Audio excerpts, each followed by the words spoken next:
We are looking at a film set, one from July 23rd, 1982, a set for a story that will never be fully told, because disaster will strike that will claim the lives of 3 people, a star from the golden age of Hollywood, and 2 young kids.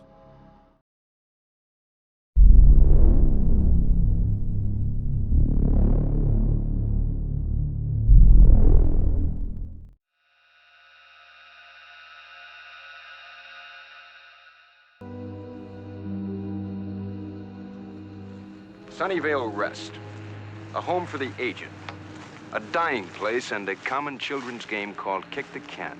On October 2nd, 1959, the world first entered the Twilight Zone, a brainchild of Rod Serling, a man I mentioned before in my Binghamton shooting video. Rod felt constrained with a lot of work he was doing for television, and felt that sci-fi would offer him something more flexible. For years before, he tried to get some of the stories he envisioned on the air with no avail. When the Twilight Zone was greenlit, Rod took a lot of those old stories and reworked them for the series. Some 100-odd years ago, a motley collection of tough mustaches galloped across the West and left behind a raft of legends and leisure domains. For those of you who do not know, and I'm surprised that there are people that don't know, the Twilight Zone was an anthology series. Each episode was a different story, a different cast, and a different setting. The show was unlike anything seen at the time, and it launched the careers of some of the most famous actors of all time, like William Shatner and Dennis Hopper. The show ran from 1959 to June 19th, 1964, which it seems like that is a short amount of time. It feels like it should be longer. I was surprised to learn it only ran for 5 seasons. The show was brought back in the mid-80s, and then in the early 2000s. And then finally, Jordan Peele brought it back for 1 season in 2019. This show has a long history, and Rod Serling is remembered for his narrations in the beginning of each episode, as well as coming up with some interesting stories at the time. Though some of this is aged like milk and looks horrible today, and at least one scene has been turned into a meme. You know, the scene where William Shatner looks out an airplane window to see a face. Which, if you think that the memes are funny, just wait until you see the original.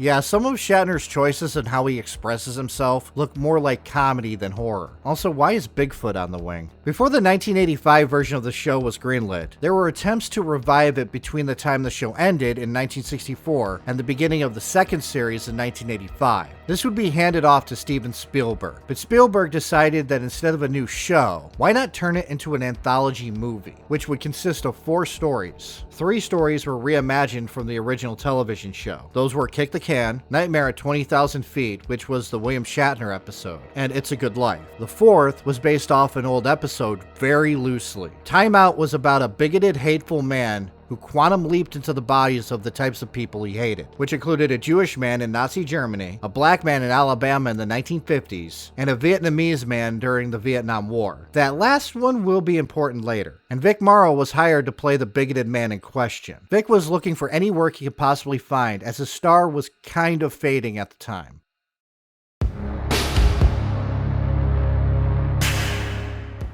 I feel that all of you should know who Vic Morrow is before I go into detail about everything else. Vic was born Victor Morozov on February 14th, 1929, and I'm sure I didn't say his last name right. He was born in the Bronx to a middle-class Jewish family. At age 17, he dropped out of school to join the Navy, and no, he wasn't in World War II. He turned 17 in 1946, so he just missed the war by a year. After his service, he joined a traveling group who performed A Streetcar Named Desire. This got him attention, and in 1955, he was in the movie Blackboard Jungle playing a thug. When it came to movies, he mostly was in support roles, but on television, he was a bigger deal. He appeared a lot in shows like Alfred Hitchcock Presents, The Restless Gun, and Trackdown. But in 1962, he landed a starring role in a World War II drama called Combat.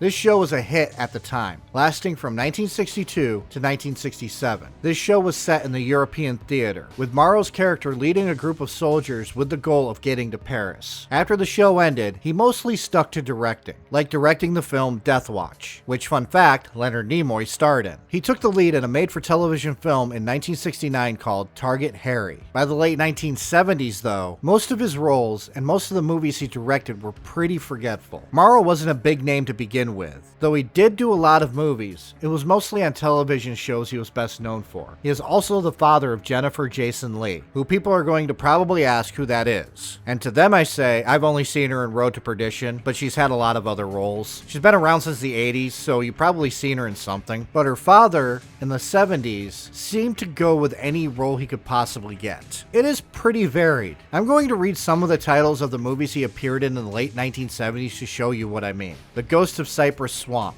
The Evictors, The Hostage Heart, Curse of the Black Widow, and Wild and Woolly. Oh yeah, and he was in The Bad News Bears. It's pretty much the same in the 1980s. Movies like Humanoids from the Deep, that sounds like a B movie. But he did get to work with Roger Corman on The Last Shark. Now I know that was probably a lot to get through, but there's a reason I wanted to go over all of this. Because Vic Morrow is remembered today by how his life ended, not about his body of work. On July 23rd, 1982, during the shooting of Twilight Zone the movie, in the early morning hours, a helicopter on set crashed atop of Vic Morrow and 2 children, killing all 3 instantly.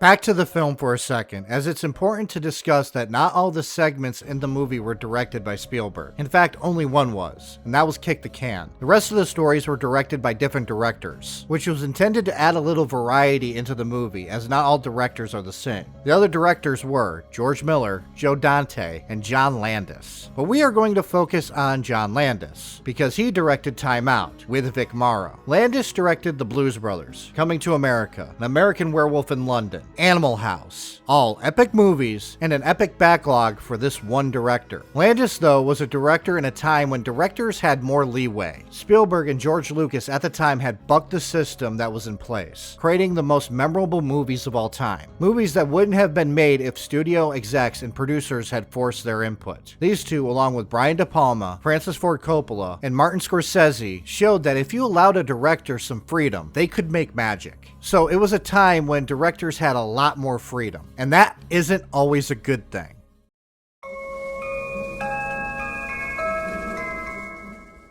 I am going to give a warning right now about this. John Landis, while has made some good movies, there is a reason I will not watch anything he makes anymore. While some can separate the art from the man, in the case of Landis, I can't. It's because of how he ran this set in particular. The scene that we're filming was added later to the script. Originally, Vic Morrow's character was not to have a redeeming arc, and producers felt that he should. So a scene was written where, during the time that Vic's character is in the Vietnamese village, he would save 2 children by running across a shallow river to a helicopter that would land. Landis decided to do a couple of things that would make the scene become fatal. First thing he did is he didn't tell the helicopter pilot where the charges for the explosions were placed, and then constantly asked the pilot to fly lower and lower. When the pilot, Darcy Wingo, an actual Vietnam War veteran, told Landis that it was unsafe, Landis used a bullhorn to tell him to fly lower. Dorsey would later tell of what it was like in that helicopter, how he felt they were too low, and asking his co-pilot how they could reach Landis, who was yelling at them to get lower, while there were explosions happening all around them. The second way Landis made this whole thing worse was his insistence on bucking the system that was in place when it came to child actors. Because of the explosions, the time of night that the shooting of the scene was to take place, and other things, the Screen Actors Guild was probably not going to allow it. So, he was suggested a different idea, to hire 2 children, pay them as extras, and skirt the system of safety that was put in place. Renee Shin Yi Chan and Micah Din Lee were hired when Renee's uncle suggested them. So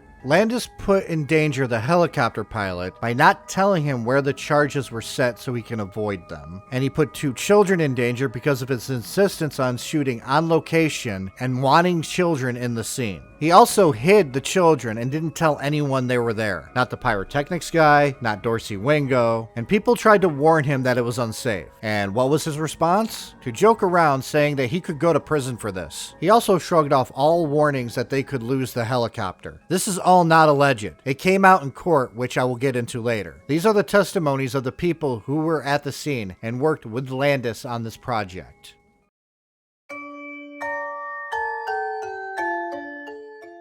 In the early morning hours of July 23, 1982, at Indian Dunes, a site used for many movies including Escape from New York, The Color Purple, MacGyver, the scene was ready to shoot. They first shot a different scene with pyrotechnics where the helicopter seemed to go through it fine, but Dorsey, between shots, was told to get lower. As I said before, he told Landis it wasn't safe. Remember, he didn't know where all the pyrotechnics were, but Landis wanted the helicopter to swirl the water and blast gusts of wind, so he relented. As soon as Landis yelled action, Vic Morrow picked up Renee and Micah, then rushed into the water, struggling to keep both children in his arms as the water, wind, and pyrotechnics went off around him. Vic dropped Renee and reached down to pull her up. As he did, well, I will show the footage from the wide shot, not the close-up. You can see for yourself what happened.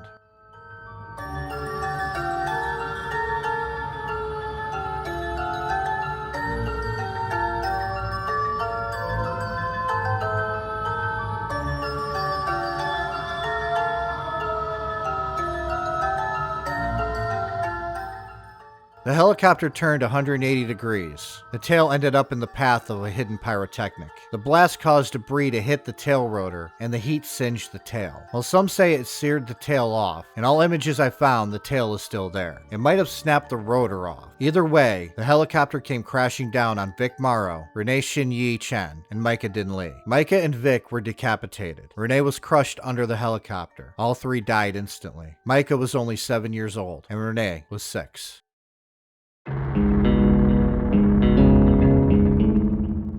From 1986 to 1987, manslaughter charges were levied at Dorsey, Landis, and others. I am going to tell you that all who were charged were acquitted. Landis, though, his acquittal was shady. The jury heard a rumor that Landis was going to, if acquitted, make a movie about all of this, and he would cast the actual jury in it. This was false, and no one knew where this rumor came from. But every time they saw Landis write notes, the jury thought he was writing notes for a screenplay. His defense lawyer was also able to argue that Dorsey should have known that there was pyrotechnics on set, because he shot earlier in the day with no issue with them. He also argued that the heat wouldn't have caused the tail rotor to separate because it wasn't hot enough, leaving out the whole debris thing, as well as to say that the parents of Renee and Micah should have known the dangers around them as they were on set. The defense presented mostly that everything else was the reason for the accident and not Landis. Going after the helicopter pilot, the parents of the family, which is real scummy shit. Dorsey, for his part, took a deal to testify against Landis. His charges had been dropped, and he did tell the jury what he heard. Daniel Lee, who was Micah's father, also testified that he heard Landis yell and get on a bullhorn to scream for the helicopter to get lower. Landis should have been made to be held responsible for the accident. It was his film set, but he, to this day, claims no responsibility. If anyone had ever thought that such a horrendous thing could happen, obviously we would have stopped. And this is a terrible, terrible accident that obviously will cause pain and anguish to all of us for the rest of our lives. Tragedy strikes in an instant, but film is immortal. Perhaps we can take some solace in the knowledge that through his work in stage, television, and film, Vic lives forever. If you're ever in a serious car accident, have you ever been in any situation where people are killed, whether it's a car accident or train accident or military encounter or something, of course it stays with you, and you learn a lot about fate and a lot about accidents, and that was what's very hard in the Twilight Zone is to try not to become too cynical or bitter about, because so many people are happy to exploit tragedy, and you learn bitter lessons. I mean, you learn that people want to believe bad things. that it's more fun to believe that evil people went off and did this bad thing than there was an accident. You know, if there was an accident, it's not exciting. It has to be someone's fault. And then our legal system is set up so you have to find fault. Someone was at fault because something happened. And they'll make shit up. I mean, that's the other thing that's interesting. I mean, so much about the Twilight Zone that's been written about and everything is untrue. Because it's more fun to believe that. I mean, the human nature, unfortunately, is dark. And you can profit from it. The media can profit from it. The people can try to make careers from it. And it's just lawyers can make a lot of money from it. There's a lot of money. There's a lot of things to be exploited. Television, you can exploit it. Everyone can exploit it. So it's hard not to become too cynical about this stuff. As a director, were you afraid that this black cloud would never go away from, you know, living in the aftermath of the tragedy and the untruths that were being spread? Well, you're helping. I mean, I don't understand. I mean, was I afraid of what?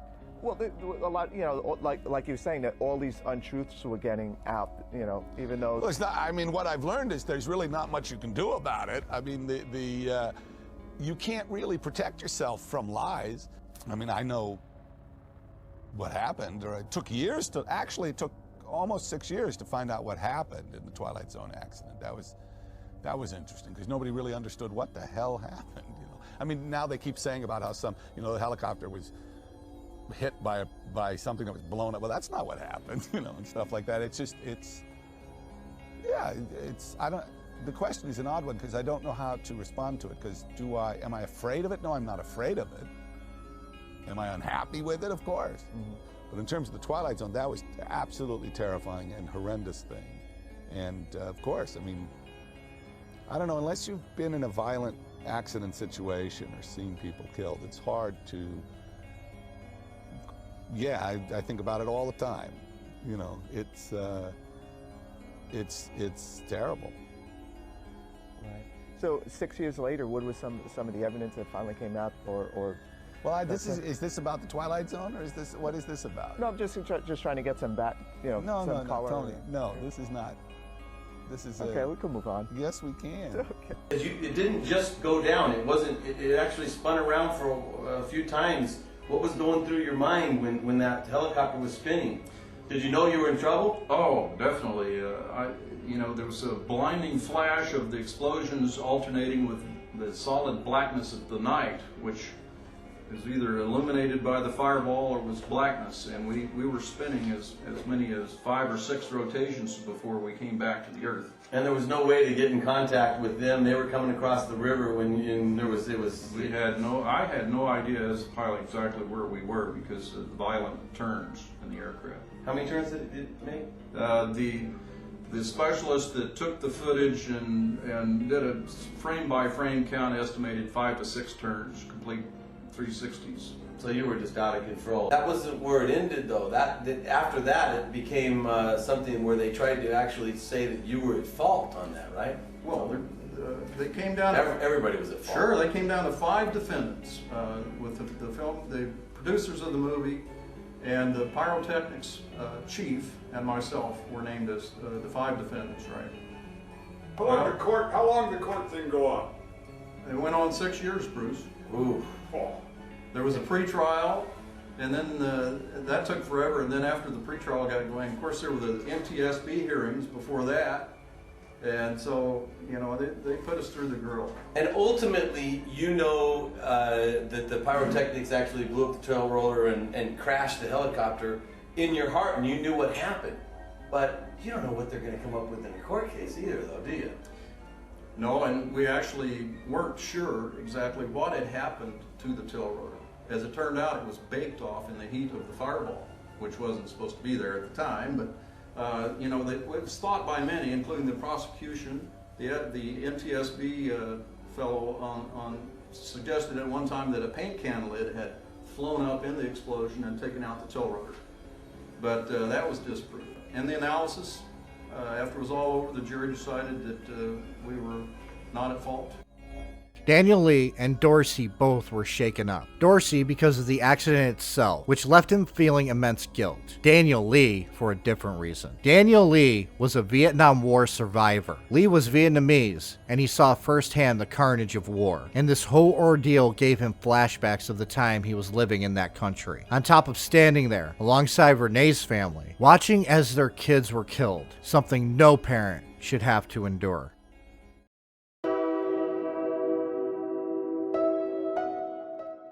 John Landis lost a lot of friends over his actions. Because of his insistence he did nothing wrong, and just blowing it off as he seemingly did, Steven Spielberg cut ties with him, no longer speaking to him nor considering him a friend. Which, good on Steven Spielberg. The weirdest story was between Landis and Eddie Murphy. Landis was pissed at Eddie for the longest time, because Eddie Murphy has class and decided not to go to the trial. Landis wanted Eddie to be a character witness, and Eddie refused. Eddie even stated once, Vic Morrow has a better chance of working with Landis than I do, which is just brutal. The two would work together for Beverly Hills Cop 3 though, but that reunion was short-lived. Landis talked a lot of trash behind Eddie's back, called him a pig, and other things. All from this one incident because Eddie decided that he wasn't going to have Landis's back when Eddie knew that Landis had a hand in this tragedy. Which is mostly my opinion, but others like Eddie Murphy share this opinion. Second assistant director Andy House was so appalled by what happened that day, he had his name removed from the credits. The name Alan Smithy was put in place of Andy House's name, and Hollywood changed a lot of things because of this, including how helicopters were to be used on set, and a lot more safety procedures were put in place, and redefined the roles that kids would play in films. Also, mostly after this, directors were not given as much freedoms as they had experienced before. People like Steven Spielberg had decided it was a welcome change because of this incident. This also had an impact on Landis's career, as he will forever be linked to it. So how did the movie go? Did you ever watch the Twilight Zone?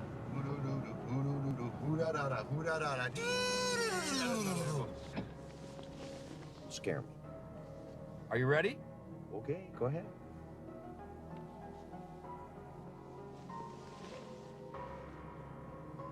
What are you doing?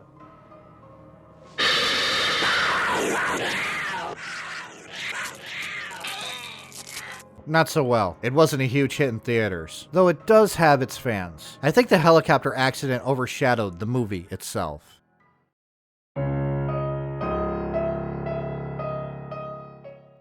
I want to get something straight. I do not just blame John Landis. He isn't the only one at fault, but he is the most at fault for this. Others on set could have forcefully stepped in and said something. Granted, they were possibly afraid of losing their jobs, but losing a job is so much better than being killed while working on that job. So I'm going to leave you with these words by Steven Spielberg. No movie is worth dying for. I think people are standing up much more now than ever before to producers and directors who ask too much. If something isn't safe, it's the right and responsibility of every actor or crew member to yell, "Cut."